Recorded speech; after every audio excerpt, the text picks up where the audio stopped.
It sounds like the perfect 80s love song, breezy, romantic, and instantly catchy. But modern English's I Melt With You isn't about young love. It's about the end of the world. Behind that jangly guitar and synth shimmer is a couple savoring their final moments together as nuclear war unfolds around them. And when the narrator says, "I'll stop the world and melt with you," he isn't offering escapism. He's surrendering to oblivion. This isn't a fantasy, it's a final embrace. I'm Sean, and this is A Closer Listen.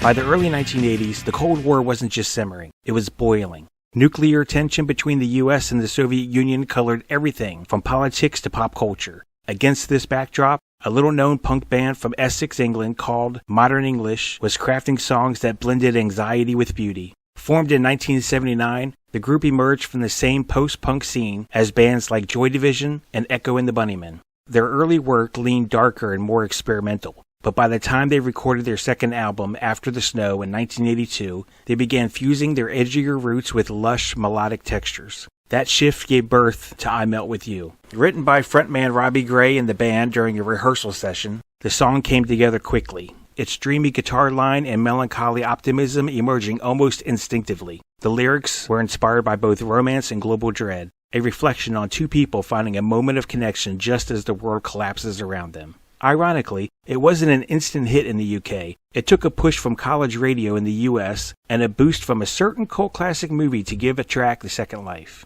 But we'll get into that later.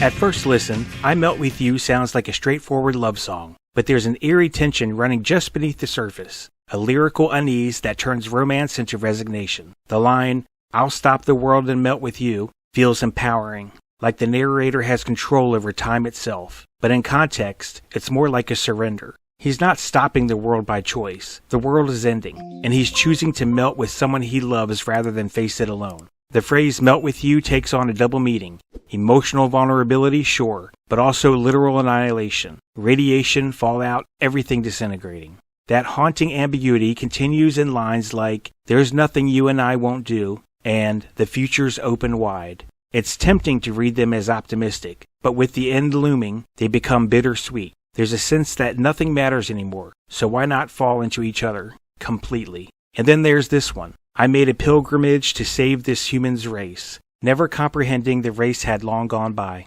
That's a quiet gut punch. It places the narrator in a world already lost, where hope is too late and efforts are meaningless. Even the idea of saving humanity is framed as a misunderstanding. So yes, it's a love song, but it's a love song about choosing intimacy in the shadow of extinction. The lyrics don't fight the apocalypse, they accept it. And in that acceptance, they find one final fleeting beauty. The contrast between the lyrics and the music in I Melt With You is part of what makes it so powerful, and so sneaky. From the moment it starts, the track wraps you in a warm, melodic blanket. The guitar riff, bright, looping, almost hypnotic. Synths glide beneath it, giving the song a glossy, dreamy texture. And the rhythm? It bounces forward with the kind of steady confidence you'd expect from a summer road trip anthem, not a song about total annihilation.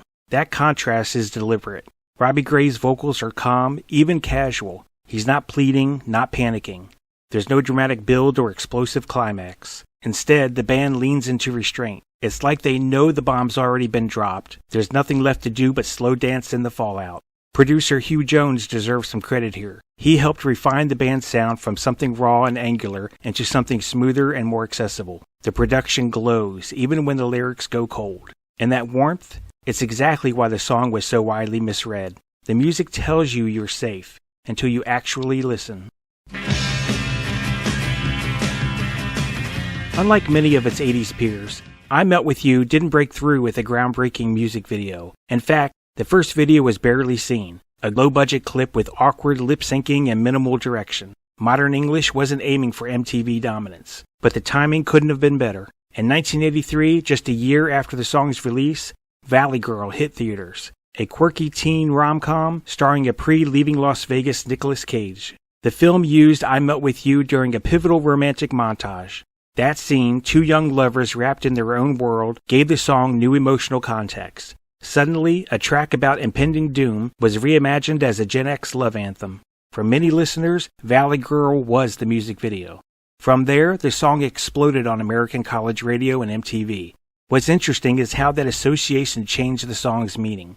On-screen romance overrode lyrical darkness. The visuals didn't clarify the message, they softened it. And that disconnect between what we hear and what we think we're hearing has followed the song ever since. For a song about the end of the world, I Melt With You has had an oddly enduring afterlife. It became modern English's signature hit, so much so that the band re-recorded it not once but twice. First in 1990, giving it a cleaner pop-leaning sheen, and again in 2011 for a moody, haunting version featured in the movie by the same name. Over the years, other renditions, including a heartfelt lockdown take in 2021, have continued to breathe new life into the song. The irony? A song about losing everything kept finding new ways to survive.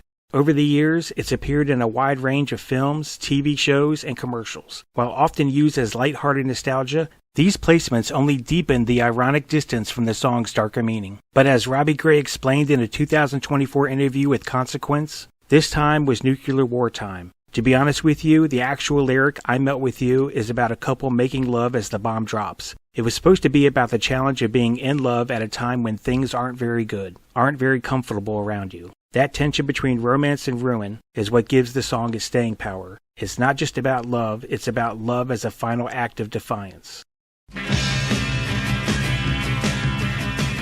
I Melt With You is one of those songs that lingers. Beautiful on the outside, unsettling at its core. It's about connection in a collapsing world, and how even when everything's falling apart, two people can still choose each other. If you enjoyed this closer listen, be sure to like, subscribe, and hit that bell so you don't miss future episodes. Thanks for watching, and as always, be in the moment.